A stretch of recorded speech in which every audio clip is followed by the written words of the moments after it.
përshëndes. Tirana mbetet vatër e koronavirusit me numrin më të madh të prekurve në 24 orët e fundit. Shumica të infektuarve të rinj janë simptomatik, ndërsa është rritur numri të shtruarve në spitalin infektiv. Ndërkaq u shërua edhe pacientja nga Ukraina e cila la sot spitali. Ragip Hajdini, njohur si Daja, i cili është arrestuar për grabitjen e miliona eurove në pistën e Rinasit, u dërgua në spital. Avokati i tij thotë se është në gjendje kritike, ndërsa familjarët pretendojnë se janë shkelur të drejtat në burg dhe kërkojnë që avokati i popullit të mbikëqyrë veprimet e drejtorisë së burgjit. Lulzim Basha thotë se nuk do të hartoj më vetë listën e kandidatëve për deputet apo kryetar bashkie. Sipas tij, ata do të zgjidhen nga antarësia e Partisë Demokratike përmes parimit një antar një vot. Sipas zotit Basha, procesi duhet përfundojë brenda 15 shtator. Nga e hëna nuk ka më karantinë shtatitore për shtetasit e Shqipërisë që shkojnë në Kosovë. Qeveria Abdullah Hotit e anulloi vendimin e Albin Kurtit dhe tashmë do të ketë vetëm kontroll në kufi nga ekipet e mjekëve, ndërsa monitorimi do të kryhet në komunat ku ata do të mbrijnë.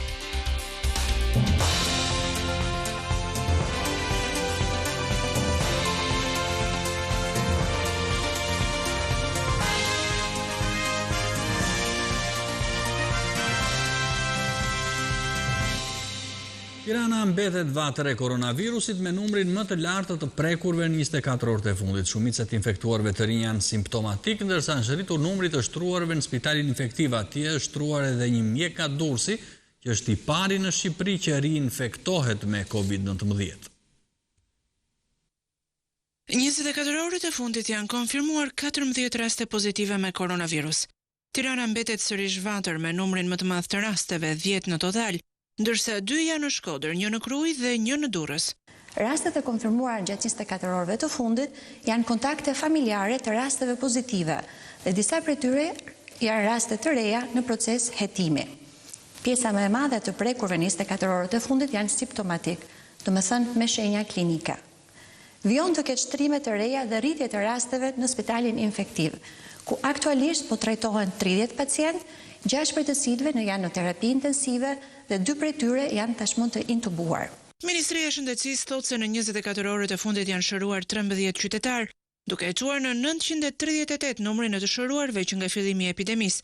Në vendin tonë janë aktualisht 274 persona aktiv me COVID-19, rreth 70% e tyre janë në Tiranë.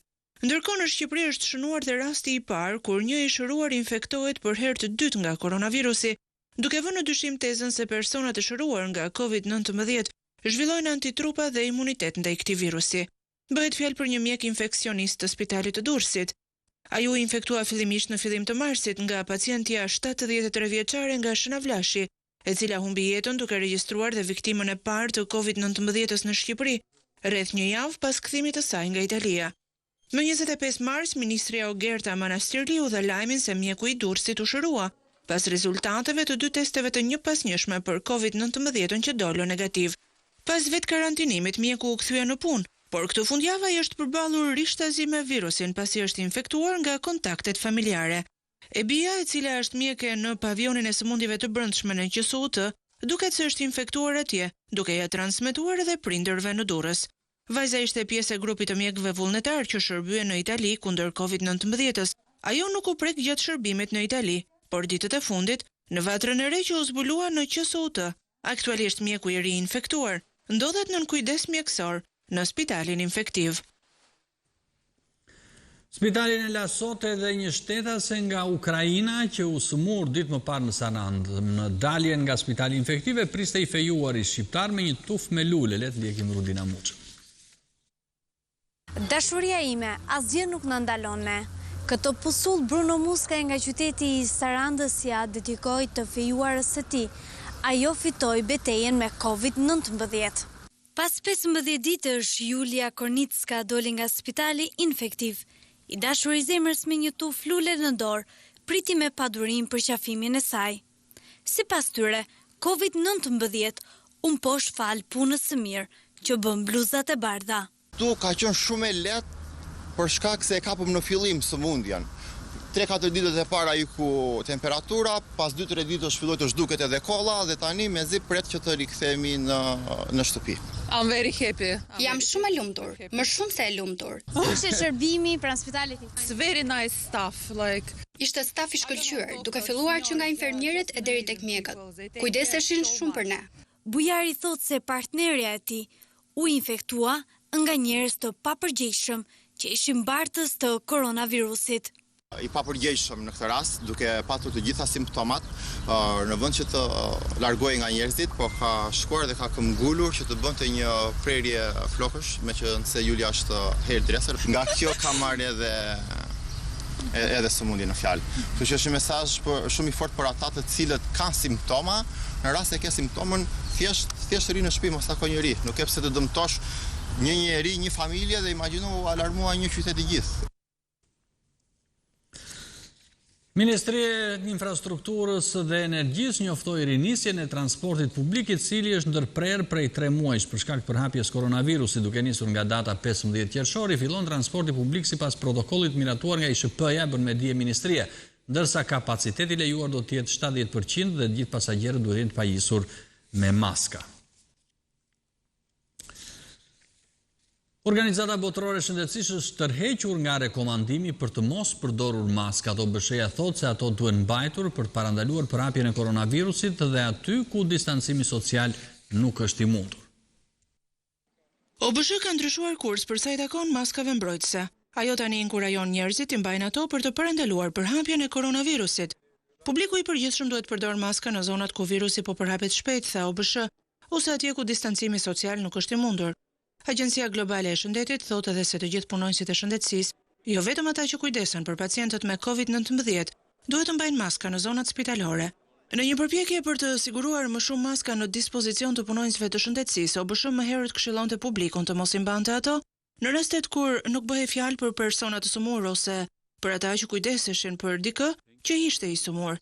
Ndryshimi i politikës është një kujtesë tjetër e sfidave në evaluim të vazhdueshëm me të cilat autoritetet janë përpallur në luftën kundër virusit. Hidroksiklorina përbën një tjetër shembull. Studimet paraprake sugjeronin se ilaçi kundër malarjes ndihmonte pacientët me COVID-19 të shëroheshin më shpejt, por testimet më tashme u errëzuan atë kërkim, me një studi madje që sugjeronte se ilaçi mund të ishte i dëmshëm. Kjo bëri që OBSH të pezullonte testimet e saj. Por pasi studimi u tërhoq, OBSH tani ka bërë të ditur se do t'i rifillojë testimet. Ndërkohë Britania e Madhe i dha fund testimeve të saj të premten me kërkuesit që thanë se ilaçi nuk funksiononte kundër COVID-19-s. Në nxitime sipër për të zbuluar vaksinën nga tresat edhe mund të priten, por shkencëtarët paralajmërojnë se ka pak vend për gabime nëse duam që të kemi vaksinën në janar.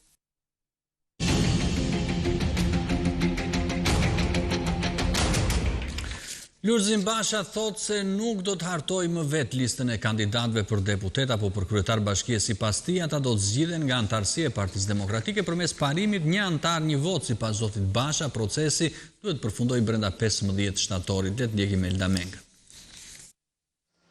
Në zgjedhjet e ardhshme lokale dhe parlamentare, lista e Partisë Demokratike nuk do të jetë më një e drejtë ekskluzive e kryetarit të partisë. Pas firmosjes së marrëveshjes me mazhorancën për të ruajtur kontrollin e partive politike mbi administratën zgjedhore, Lulzim Basha i kërkoi kryesisë së partisë nisjen e procesit të përzgjedhjes së kandidatëve për deputet dhe kryetar bashkie. Ne do t'i fitojmë zgjedhjet së bashku me shqiptarët, do t'ju kthejmë qeverisjen në vendit, do të kemi në fokusin ton ringritjen ekonomike dhe ndërtimin e një ekonomie të fortë për shqiptarët që të prodhojë mirëqenie dhe vende pune. Ky do të jetë përqendrimi i gjithë energjive tona. Ne nuk do të humbasim asnjë sekond me gropat dhe kurset e një qeverie të dështuar në largim. Përmes parimit një antar një vot, antarësia e Partisë Demokratike do të përzgjedhë të preferuarit e saj për t'i përfaqësuar si në nivel lokal dhe atë qendror, proces i cili duhet të përfundojë brenda 15 shtatorit. Në zgjedhjet parlamentare të 2017-s, Lulzim Basha u kritikua se përjashtoi nga listat emra me peshë dhe vlerë historike për Partinë Demokratike.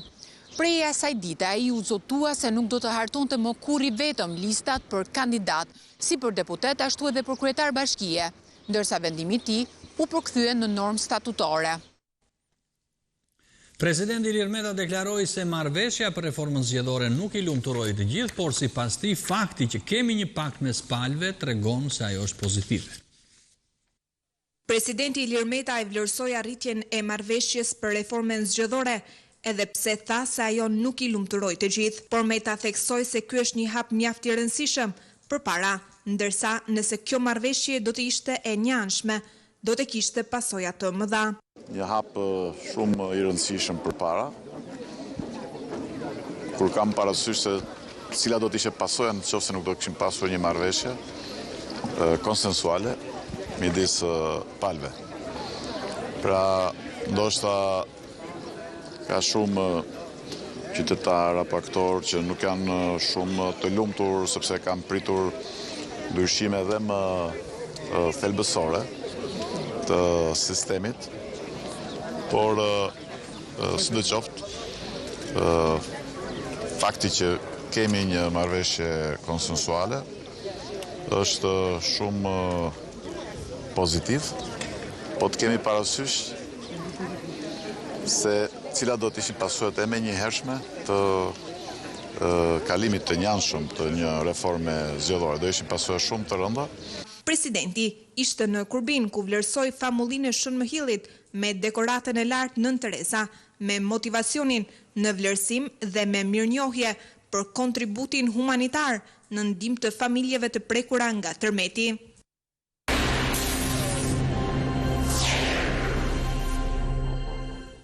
Ragib Hajdini, njohur si Daja, i cili është arrestuar për grabitjen e miliona eurove në pistën e aeroportit Rinasit, është dërguar në spital. Avokati i tij thotë se është në gjendje kritike, ndërsa familjarët pretendojnë se janë shkelur të drejtat në burg dhe kërkojnë nga avokati i popullit të mbikëqyrë veprimet e drejtorisë burgjeve. Familjarët dhe mbrojtësi i Ragib Hajdinit, një i arrestuar për grabitjen disa milionëshe të Rinasit, kërkojnë që avokati i popullit të mbikëqyrë veprimet e institucionit të burgjeve. Apeli jepet nga ambientet e spitalit ku 51 vjeçari i është nështruar terapis, por të afërmit këmbgulin se Hajdinit ju prekën të drejtat, që nga mosnjoftimi i familjes kura ju dërgua në spital, e deri tek refuzimi për të lejuar një të afërm që t'i qëndroj pranë. Mos ndoshta po përpiqen të parandalojnë një ratisje të mundshme, përsa ko klienti juaj ka një akuzë të rëndë që e lidha të me një grabitje të ndodhur në aeroportin. Është absurditeti më i madh të mendosh për këtë, se rrezikshmëria shoqërore e një individi apo një qytetari, një personi të dyshuar lidhet me parametrat fizik dhe me gjendjen e funksionimit. Se sa është i mundur, ai person nuk lëviz më nga krevati dhe jo të përbëj rrezik në rastin konkret të fshihet të timit apo të arratiset. Kam folur me doktorin, është tumor, është shumë i rrallë, është pothuajse i pashërueshëm, domethënë nuk ekziston ndonjë terapi që mundet me boshtë, edhe po tjetë moshën 20 vjeçare është shumë problem. Domethënë gjendet në krevat nuk është i aftë, shishen me kap me pi ujë. Dhe ju çfarë kërkoni? Na kërkojmë vetëm që t'jetë dikush afër që t'i sjell pak ujë, asgjë më shumë. Por Ragib Hajdini, etiketuar nga një penduar si Daja, u identifikua si njeriu që ishte takuar me Admir Muratajn, e kishin bërë plan për të kryer sulmin në aeroport, prej nga ku rrëmbyen rreth 6 milion euro. Admir Murataj mbeti i vrarë gjatë ndjekjes, ndërsa gjatë hetimeve u arrestuan njëri pas tjetrit 6 bashkëpunëtor. Dy të fundit, vëllezërit Klement dhe Eldi Çala, përfunduan në qeli gjatë situatës së pandemisë, ndërkohë që vazhdon të jetë në kërkim edhe një tjetër i dyshuar.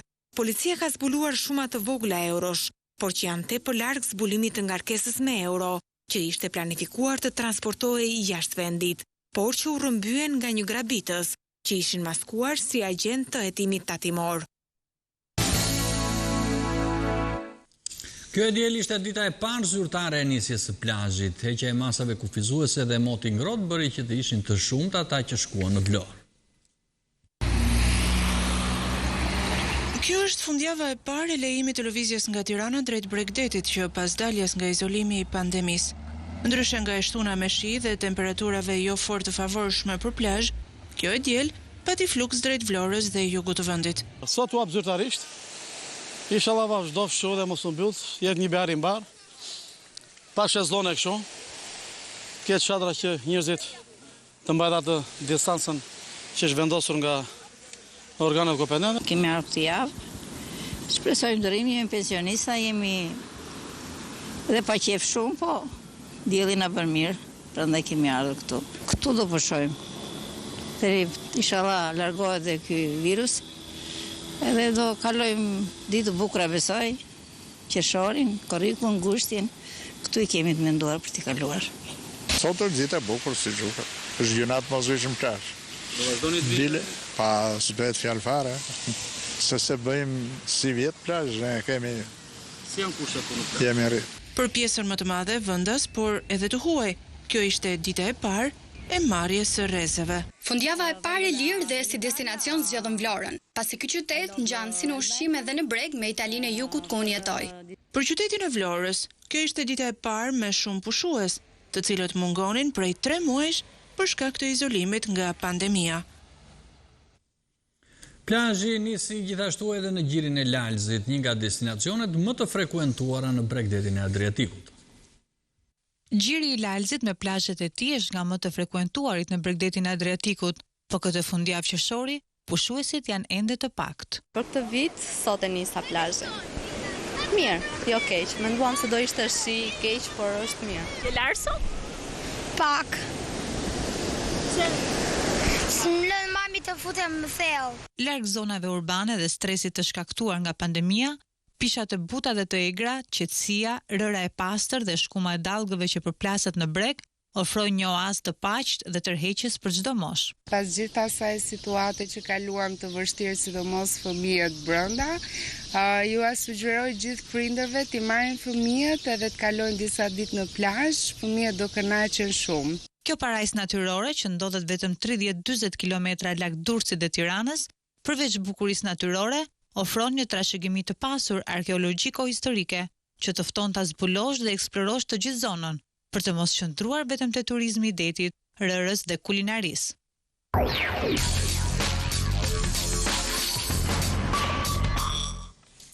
Nga e hëna nuk kam karantinë 7 ditore për shtetasit e Shqipërisë që shkojnë në Kosovë. Qeveria Abdullah Hotit anulloi vendimin e Albin Kurtit. Tashmë do të ketë vetëm kontroll në kufi nga ekipet e mjekëve, ndërsa monitorimi do të vijojë në komunat ku ata do të mbrijnë.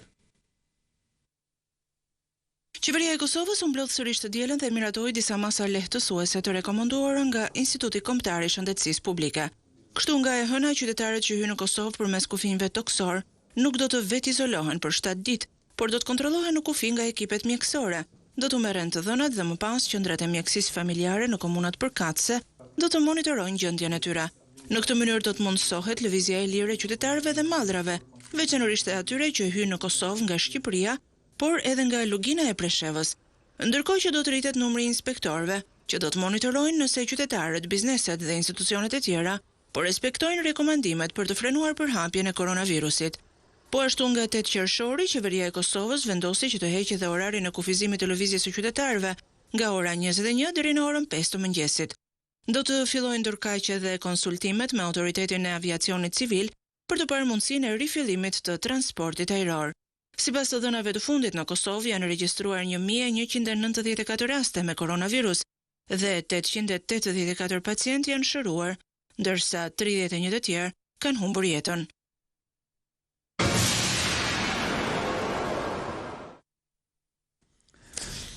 Miliarda njerëz do të përballen me varfërinë si pasojë e Covid-19. Banka Botërore thotë se pandemia do të sjellë pasoja shkatërrimtare për ekonominë botërore.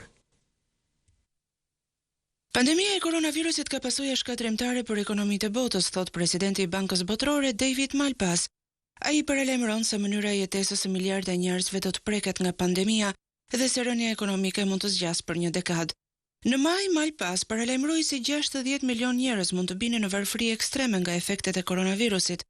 Banka Botërore e përcakton varfërinë ekstreme si jetesë me më pak se $1.90 për person në ditë. Sidoqoftë në një intervistë të dhënë së fundmi për BBC-n, Malpass tha se më shumë se 60 milion njerëz do të mund të gjenin veten me më pak se $1.20 në ditë për të jetuar. Kombinimi I pandemisë me izolimet ka bërë që jetët e miliarda njerëzve të ndryshojnë. Kjo është shqetësuese. Pasojat direkte, do me thënë humbja e të ardhurave, por edhe pasojat shëndetësore dhe sociale janë shumë të rënda, tha Malpass. Banka Botërore bashkë me institucionet e tjera të ngjashme kanë ofruar mbështetje për vendet më të prekura të botës, por thotë se nevojitet shumë më tepër. Ajo po I kërkon huadhënësve komercial si bankat dhe fondet e pensioneve të ofrojnë lehtësira për borxhet ndaj vendeve të varfra. Sidoqoftë për presidentin e Bankës Botërore, sfida më e madhe është hartimi I planeve të duhura në kohën e duhur.